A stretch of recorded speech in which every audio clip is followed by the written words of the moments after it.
Hello. So, food. What did I get wrong? Just not eating enough of it, really. They say it's an eating challenge with a bit of running. And as much as it's a joke, it's based on the truth. Just gotta eat as much as you can. Build a strategy of what you're going to eat, when you're going to eat, and try it on practice runs. Get your body used to eating whilst you're running, because it's not as easy as you'd think.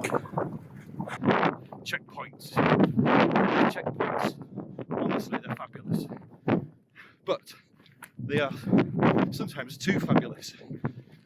You've got to limit how much time you spend at each checkpoint. An idea I pinched from somebody was to grab a drawstring bag, a smallish drawstring bag, and attach it to the front of my rucksack. And at every checkpoint, I filled it with treats. So I'd eat what I could at the checkpoint, fill my sack, and get out of there. And most checkpoints seem to start after with a climb, which gives you a chance to eat all your scran before you get back on it. Forget food for a minute. Wow, what a place to go.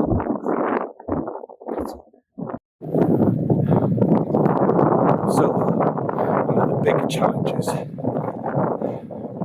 is as the miles go further and further and the day goes on, it gets harder and harder to eat. Your body will just start rejecting things that you normally can manage.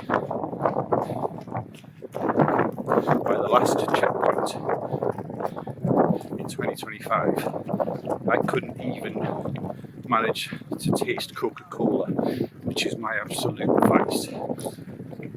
My body rejected everything. So that last 10k, I was running on fumes. You just got to try and avoid that situation. Not as easy as it sounds. Train your body to eat whilst you're running. It's absolutely essential. All through your training. So what did I eat?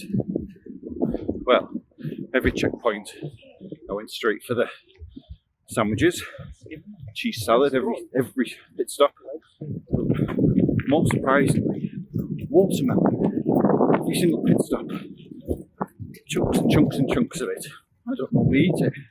And this is the thing, on the day, you've just got to trust your body. Your body will tell you what it needs.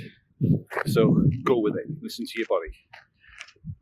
But on top of that, I was very lucky to have my partner meet me at some of the middle checkpoints with, thankfully, a change of shoes and socks after all the rain.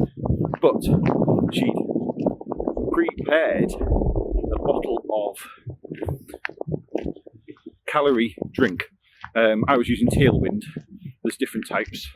I think Holland and Barrett do them as well. Really, really, really helpful.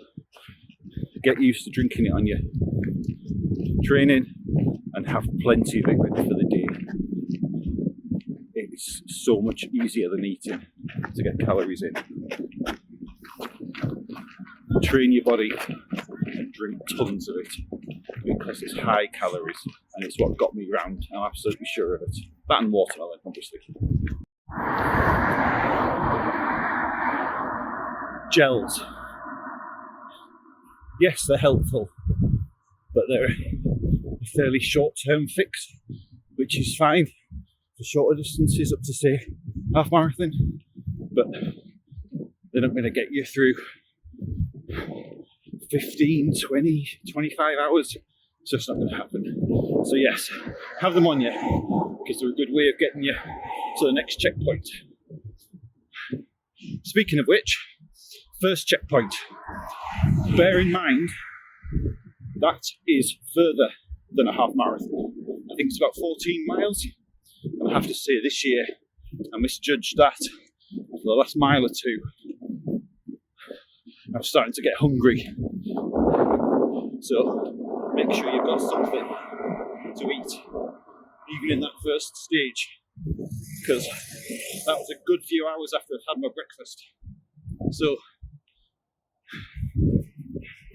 I'll switch sides so you can see this.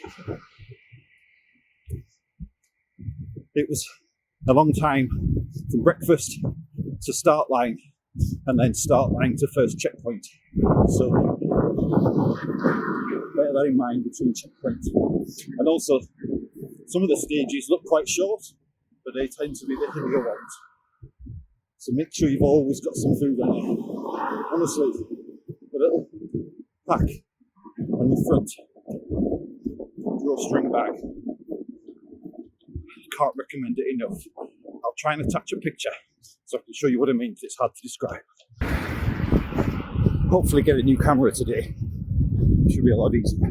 Anyway, at every checkpoint on the way out, you have your pre-prepared mug ready, and there's tea and coffee constantly on the go. So as I left every single checkpoint, I had a cup of tea, and I have to say, as the day went on, it was the one thing I look forward to the most at every checkpoint. So make sure you've got a mug somehow attached to you on your body somewhere, so you can just grab it. Because I think even if it's hot, a mug of tea will help regulate the body temperature. As it got closer to the event, my training runs got longer. A route I enjoyed doing was parking the car at Wylam train station, get the train up to Riding Mill, walk up to Vindolanda, and then run back from there.